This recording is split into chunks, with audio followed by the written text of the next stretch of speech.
Hello, आज मैं आपको कराऊंगी उदारवाद, लिबरलिज्म।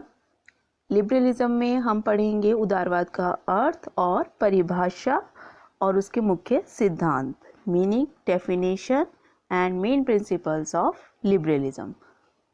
तो सबसे पहले हम पढ़ेंगे अर्थ, मीनिंग क्या है उदारवाद का। उदारवाद को अंग्रेजी में लिबरलिज्म कहते हैं। इस शब्द की उत्पत्ति लैटिन भाषा के शब्द लिबरलिस से हुई है, जिसका शाब्दिक अर्थ है स्वतंत्र व्यक्ति। तो स्वतंत्रता के ऊपर बहुत ज़्यादा जो है बल देता है उदारवाद। अगर हम उदारवाद को स्वतंत्रता भी कह दें तब भी अतिशयोक्ति नहीं होगी। जो उदारवाद है उसमें मेन स्वतंत्रता की बात की गई है, और स्वतंत्रता किसकी? व्यक्ति की स्वतंत्रता के ऊपर इसमें बहुत ज़्यादा बल दिया गया है। तो व्यक्ति को स्वतंत्रता मिले ताकि वो क्या कर सके, अपने व्यक्तित्व का विकास कर सके और उसकी अभिव्यक्ति कर सके। उसके बाद आती है डेफिनेशन, परिभाषा। तो सार्टोरी ने क्या कहा है? सार्टोरी के शब्दों में, साधारण शब्दों में उदारवाद व्यक्तिगत स्वतंत्रता, न्यायिक सुरक्षा तथा संवैधानिक राज्य का सिद्धांत व व्यवहार है। In simple words, liberalism is the theory and practice of individual liberty, judicial defence and constitutional state. ये डेफिनेशन किसने दी है? सार्टोरी ने दी है। तो उदारवाद क्या है? जिसमें व्यक्ति की स्वतंत्रता के ऊपर बल दिया जाता है, उसके अलावा न्यायिक सुरक्षा की ये बात करता है और एक संवैधानिक राज्य के सिद्धांत व व्यवहार के ऊपर बल देता है।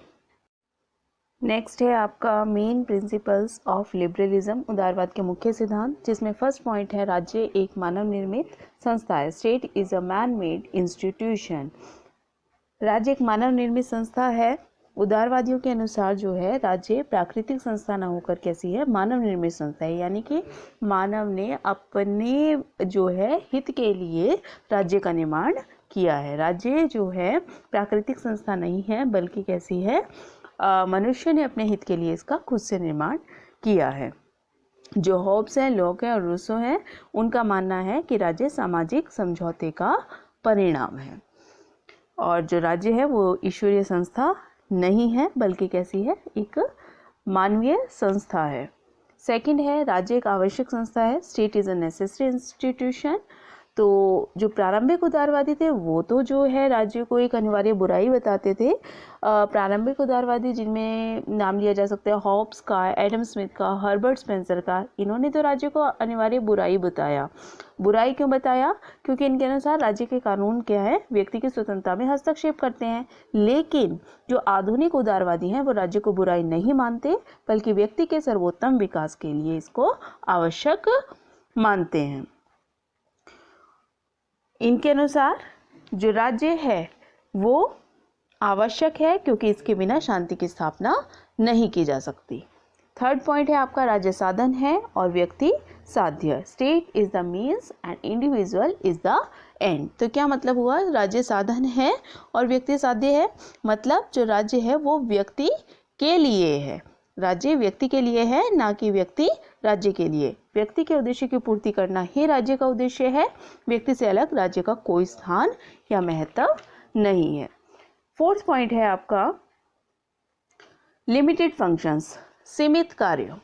तो सीमित कार्य जो एडम स्मिथ है, रिकार्डो है, हर्बर्ट स्पेंसर है, उनके अनुसार राज्य का कार्य विदेशी आक्रमण से रक्षा करना, व्यक्तियों की जान माल की रक्षा करना, शांति और व्यवस्था कायम रखना, अपराधियों को दंड देना व समझौते को लागू करना है। इनके अनुसार जो है एडम स्मिथ, रिकार्डो, हर्बर्ट स्पेंसर, इन सब के अनुसार क्या है? राज्य को सीमित काम करने चाहिए। जो भी अभी मैंने आपको बताया ये सब काम इनको लगता है कि राज्य के द्वारा किए जाने चाहिए, और राज्य का अधिकार क्षेत्र कम से कम होना चाहिए।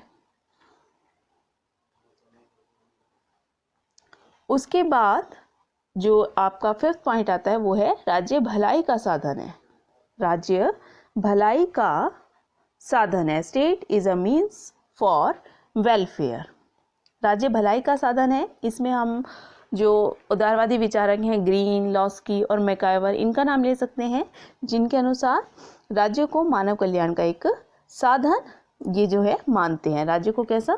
मानव कल्याण का एक साधन मानते हैं। इन विद्वानों के अनुसार राज्य का कार्य केवल शांति की व्यवस्था करना, बाह्य आक्रमण से रक्षा करना, न्यायपालिका की व्यवस्था करना ही नहीं है, बल्कि शिक्षा, स्वास्थ्य, मनोरंजन आदि अनेक ऐसे काम हैं जिससे मनुष्य सुखी रह सके। तो राज्य भलाई का साधन माना है किसने? ग्रीन ने, लॉस्की ने और मैकाइवर ने, कि ये काम तो करने ही हैं जो उसके एसेंशियल वर्क्स हैं, लेकिन साथ में उसे राज्य को भलाई के काम भी करने हैं। किसके? मनुष्य की भलाई के लिए, जिससे मनुष्य सुखी रह सके। तो राज्य जो है भलाई का साधन है। नेक्स्ट पॉइंट है आपका, राज्य की शक्तियाँ सीमित है, limited powers of the state. राज्य की शक्तियाँ सीमित है, इसका क्या मतलब हुआ?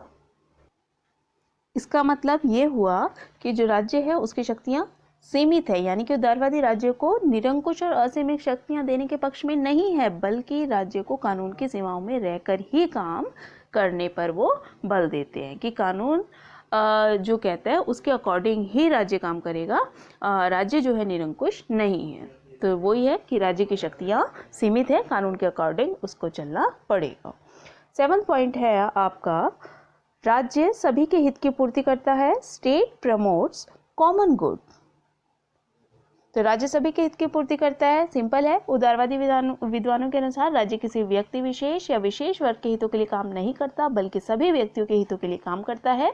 राज्य एक निष्पक्ष संगठन है जो जाति, धर्म, वंश, रंग, लिंग आदि के आधार पर लोगों में कोई भेदभाव नहीं करता।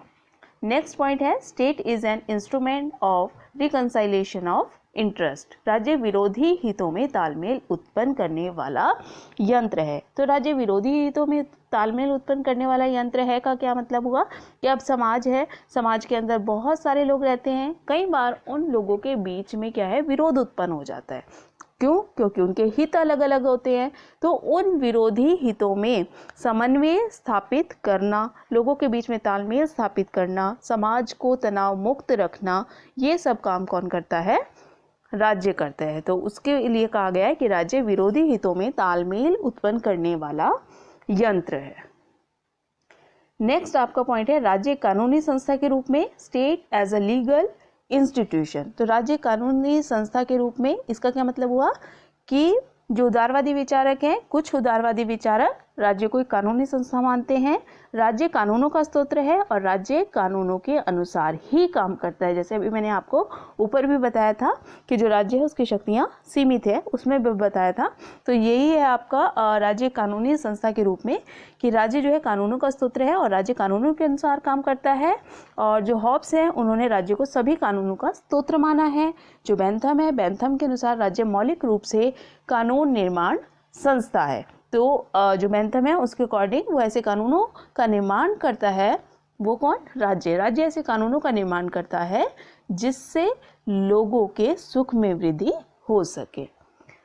नेक्स्ट एंड लास्ट पॉइंट है आपका, राइट्स आर एसेंशियल। अधिकार अनिवार्य हैं। तो उदारवादी विद्वानों के अनुसार, और उसमें भी सबसे मेन हम कह सकते हैं लॉस्की और मैकाइवर के अनुसार, व्यक्ति के विकास के लिए अधिकार अनिवार्य हैं। इन्होंने क्या किया है? स्वतंत्रता और समानता के अधिकारों पर बहुत ज़्यादा बल दिया है। जो अधिकार है उसमें हम बहुत बार नाम याद रखते हैं लॉस्की का, जिन्होंने अधिकारों के बारे में काफ़ी कुछ बताया है। तो अधिकार अनिवार्य हैं किसके अकॉर्डिंग? जो उदारवादी विद्वान है लॉस्की और मैकाइवर के अनुसार। तो ये था आपका उदारवाद के मुख्य सिद्धांत। तो इसमें मैंने आपको 10 पॉइंट पढ़ाए। फर्स्ट आपका था, राज्य एक मानव निर्मित संस्था है। सेकंड, राज्य एक आवश्यक संस्था है। थर्ड, राज्य साधन है और व्यक्ति साध्य। फोर्थ, सीमित कार्य। फिफ्थ, राज्य भलाई का साधन है। सिक्स्थ, राज्य की शक्तियाँ सीमित है। सेवंथ, राज्य सभी के हित की पूर्ति करता है। एट्थ, राज्य विरोधी हितों में तालमेल उत्पन्न करने वाला यंत्र है। नाइन्थ, राज्य एक कानूनी संस्था के रूप में। एंड लास्ट, अधिकार अनिवार्य है। तो ये 10 पॉइंट थे उदारवाद के मुख्य सिद्धांत। Thank you.